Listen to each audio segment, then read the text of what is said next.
Hello friends, आज आप लोग के लिए मैं UGC net paper 2 economics subject से क्लास लेकर आया हूं और यूनिट 1 से है। ठीक है, आप लोग बता दें, आज की क्लास में हम लोग तकनीकी प्रतिस्थापन की सीमांत दर देखने वाले हैं। ठीक है, चलिए, ये सब टॉपिक आप लोग को लिया जा रहा है, मीडियम क्लास है। ठीक है, मतलब कि डिटेल्स नहीं कह सकते हैं, ऐसे टॉपिक को लिया जा रहा है जहां से आपका एग्जाम में आता है। चलिए, अपना खुद का बनाया हुआ नोट्स है। ठीक है, आपका प्रीवियस ईयर क्वेश्चन के अनुसार बनाया गया है, सिलेबस को देखते हुए बनाया गया है। ठीक है, तो चलिए फ्रेंड्स स्टार्ट करते हैं। तो देखिए, आज का क्लास में हम लोग तकनीकी प्रतिस्थापन की सीमांत दर देखने वाले हैं। ठीक है, तो देखिए, इसमें आपका एक फिगर बनाया हुआ है। ठीक है, तकनीकी प्रतिस्थापन के सीमांत दर का फिगर एक बनाया हुआ है। ठीक है, जिसमें बतलाया गया है कि सम उत्पाद वक्र आईपीसी, ठीक है, ये वक्र जो है सम उत्पाद वक्र का वक्र है, समझ गए।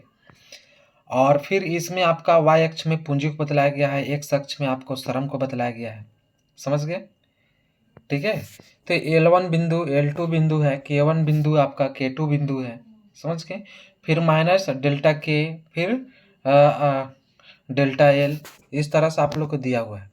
अब इसके बारे में, इस फिगर के बारे में, इस फिगर के माध्यम से हम लोग तकनीकी प्रतिस्थापन के सीमांत दर को देखने वाले हैं, समझ गए।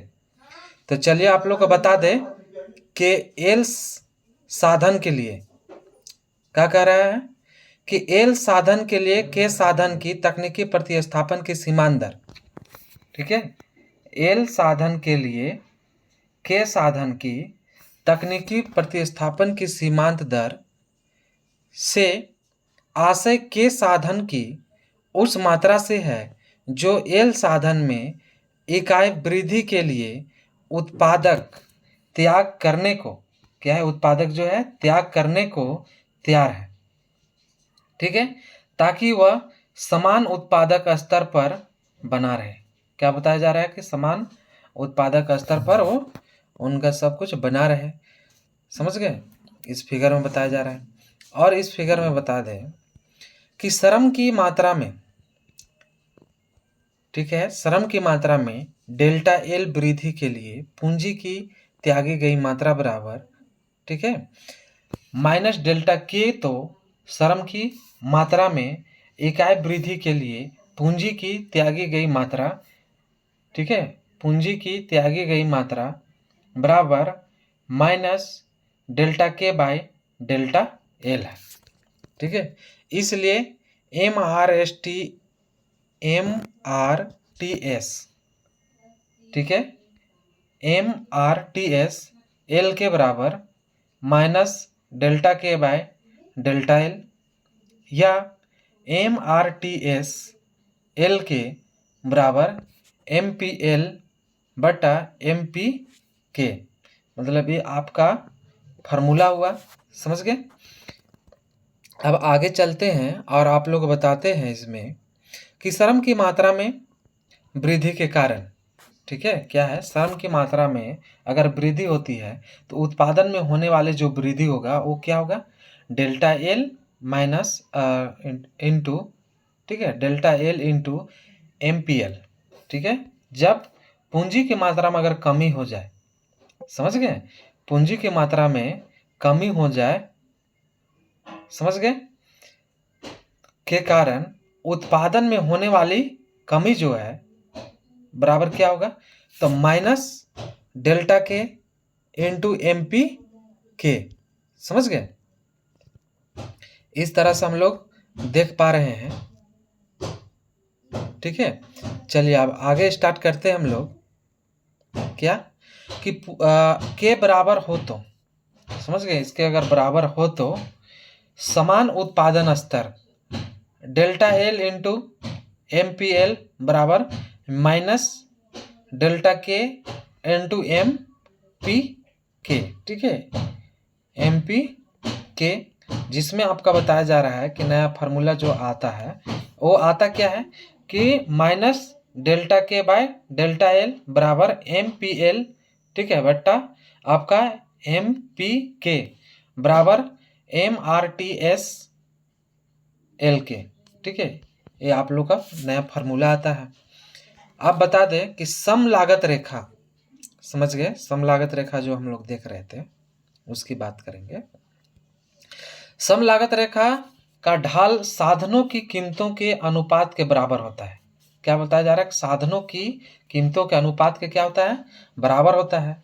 और यहाँ पर आप देख सकते हैं कि आपका y अक्ष में पूंजी को बतलाया गया है, x अक्ष में श्रम को बतलाया गया है। IC आपका क्या है? सम लागत रेखा है, ठीक है। OI क्या है आपका? y बाय पी के है। और OC बराबर आपका क्या है? y बाय पी एल है। समझ गए? चलिए ठीक है। अब आप लोग को आगे बताते हैं और देखिए इसमें क्या है कि सम लागत रेखा का ढाल, समझ गए क्या है? सम लागत रेखा के ढाल। चलिए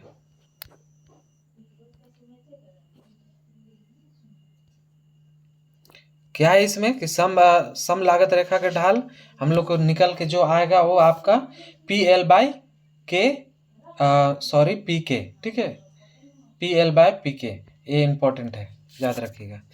आगे चलते हैं उत्पादक संतुलन की स्थिति में। जब उत्पादक संतुलन की स्थिति में हो तब क्या होगा?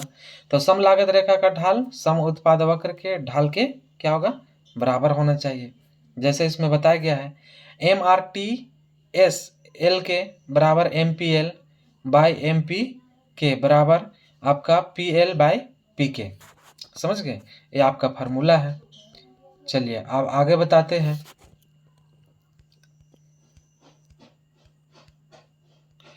ये हो गया। अब आगे बताते हैं कि सम उत्पाद वक्र, समझ गए? सम उत्पाद वक्र, सम उत्पाद वक्र मूल बिंदु की ओर क्या है? उन्नतोदर है। क्या है? मूल बिंदु की ओर सम उत्पाद वक्र को उन्नतोदर होना चाहिए।